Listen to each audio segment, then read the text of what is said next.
nerds! Welcome back to another episode of Am I Right? You'll notice I don't have a guest with me on the screen today if you're watching it on YouTube, and that is okay because today I just wanted to have a little bit of a different episode. I've been doing this for a minute, this query trench slash plotting slash writing slash curiosity driven quest, and like you, at one point I had to start with a giant question mark above my head and wonder if this was even possible, if this was going to be a real career for me, and if, I would want to continue it after a while. And I realized that this week, there are many of you who have come into writing for one reason or another who haven't had the same background as me in creative writing as a profession in college. And I wanted to just kind of be open and honest and talk about some of the common FAQs that we have when we begin this journey, and maybe hope to give you a little bit of help and a little bit of hope and some resources from the show as well. So keep your eyes on the show notes for that. So as my caveat, please continue to do your own research. Don't take my advice or anyone else's advice to heart unless you can prove it as something that works for you. And this is part of why I do the show, because I want people to understand that no matter where they are in their writing journey, in their career, there is a possibility for them to continue to learn. It doesn't stop with your college education. It doesn't stop with your first book. It doesn't stop with your first draft. Heaven knows that's the truth. And writing is a continual process. I think in the first episode that I had with Josh Allen, a friend of mine, he said that he genuinely isn't sure if you can become a good writer until you're older. And he doesn't mean that as, if you're young, you're not a good writer. He's saying from his own experience, all of the things that you have to learn, the things that open up to you that you realize you don't know yet, it takes a while to practice. And so some people practice it quicker, some people don't. And it's okay. The point is, you have to do your own research and continue to study and become better and look for ways to elevate and lift one another, which is right. So, without further ado, let's talk about some FAQs. One of the questions that I asked in college, and also that I've heard lots of other writers around me ask, is how do I know if one of my ideas that I'm having for a book is even good and that it will stand the test of time in my writing process, that I won't get tired of it or find that it's just kind of a waste of my time? And that is the question, isn't it? But, a while back, I asked this question to one of my 400 level professors who specializes in creative writing, and his answer kind of stuck with me, and I've kept it as kind of a rule in my life. Firstly, I want you to know that you're not going to know if it's a good idea unless you try it for a bit, which means you're going to have to sit on that screen or that typewriter, I guess, if you're Ernest Hemingway style, and just plunk it out and see how you feel about it. Second, any time you spend writing and translating your own creative thoughts onto the written page, even if no one but you sees it, is not time wasted if it doesn't get published or seen. In fact, fleshing out an idea is time spent both researching and continuing in your craft, which is going to be time well used and not wasted, and you'll be grateful for that time. So don't be afraid to try something that might not work. But this is what he said. Try writing the first 50 pages. And maybe it's not even the first 50 pages, but I would say try the first 50 because they tend to be tougher to kind of open that idea up. And it might help you to see if, it's going to start to flesh out by how it would kind of roll out the opening. And if you lose all excitement over the idea after a couple of weeks, because sometimes you get really pumped about an idea and then later you're like, that wasn't that good of an idea.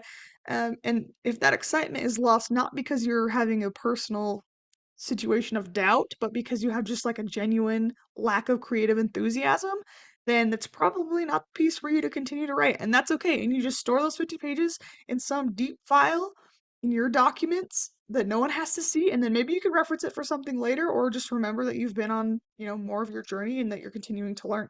And that's okay.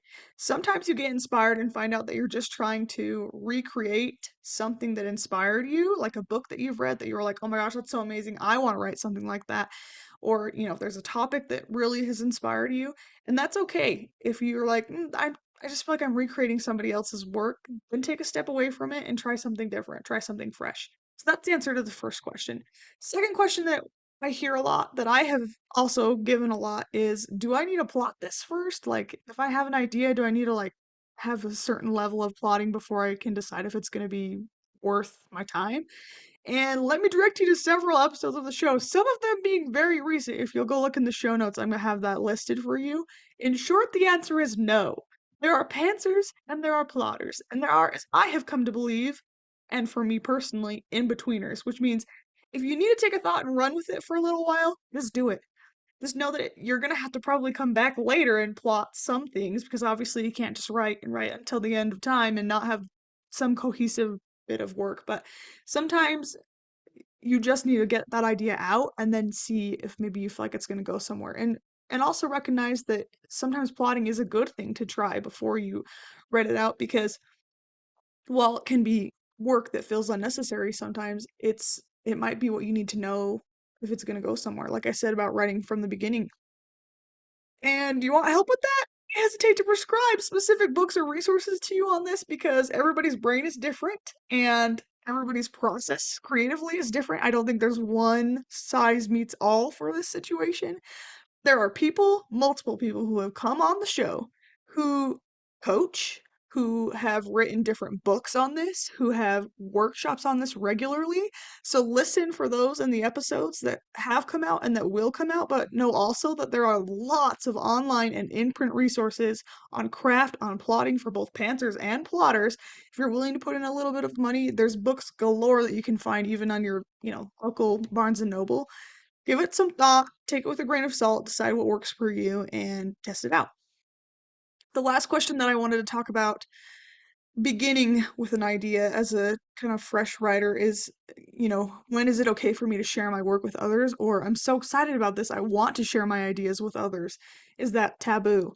And I've come across multiple answers for this, and I think a lot of people who think their work might be the next Tolstoy or J.K. Rowling, uh, it might be different for them. And I don't want to hate on their imagination because who knows, maybe they will be. But I also have seen a lot of people, both in school and out of school now, who have shared this raw piece of work that they're so proud of and end up deeply hurt, or, if they're less experienced with creative criticism, angry at the feedback that they receive because they're not ready to receive that. And sometimes you have to know yourself. You gotta check yourself and think, am I just too excited about this and I'm looking for praise, or am I looking for genuine feedback and is this a time for it? And I personally know how difficult it is to keep something that is lighting you up like this a secret for so long. And the best advice that I've heard and the best advice that I can give to you from my personal experience is to keep it close for both creative copyright reasons, but also personal esteem purposes, and talk the plot with someone that you trust to be honest and helpful in the meantime. So then, when you get a solid draft to share with others after you've drafted it a few times and kind of fleshed out your ideas, you'll select beta readers, which we will pick up on the second FAQ episode, where we'll talk about, who are they and how do you select them. There's a famous David Mitchell quote that I wanted to share with you. If you haven't heard of this or a variation of this, hopefully this will help spark your imagination. And it says, when you show someone something that you've written, you give them a sharpened stake, lie down in your coffin, and say, when you're ready. And the one just has always made me laugh. It's make everybody, it makes everybody laugh. But it's kind of true. It's so raw and emotional, right? And you're really just handing them a sharpened stake. So make sure that you're ready to lie in that coffin if you're going to hand it to somebody else. There's also Hemingway's quote that's pretty famous, which is, there's nothing writing. All you have to do is sit down to a typewriter and bleed, or in this case, a laptop. Some days it's going to feel like that. Some days it's going to feel like those charges blasting in a mountain, other than, something way harder than just going on a little jaunt or a hike through, your mind in your creative garden. And that's okay. And I'm not trying to discourage you from writing. I mean, if you're already listening to the show, you probably know that it's not meant for the faint of heart always, but it is meant to show that, yeah, writing can be raw and honest, and it's an honest piece of ourselves that we put into a physical existence by turning it into words and pages. And if it's too close to your heart still and it's not been imbued into a fictional storyline or a scene that could maybe be removed a step from your personal emotions, getting feedback may be stabbing you in your coffin before you even have a chance to get that into the light of day. And that's not what we're going for. You know yourself, you know your own inspirational motivations. So the best thing that you can do is just know yourself and respond in the correct way. And I want to close this episode with inspirational quote, less one about how hard writing is, because I don't want you to quit because I'm answering the FAQs in what might seem like a little bit of a negative way. And it's from Pulitzer Prize for Fiction from 2008 author Juno Diaz. And it says, "A writer is a writer, not because she writes well and easily, because she has amazing talent, or because everything she does is golden. Writer is writer because even when there is no hope, even when nothing you do shows any sign of promise, you keep writing anyway." That's what I hope for you. I hope these FAQs have kind of helped to get you in the right mindset to start on your creative journey. I'm excited to hear what you read about, to hear your feedback from the episodes, and just stay tuned for next week and keep on writing, my word wizards.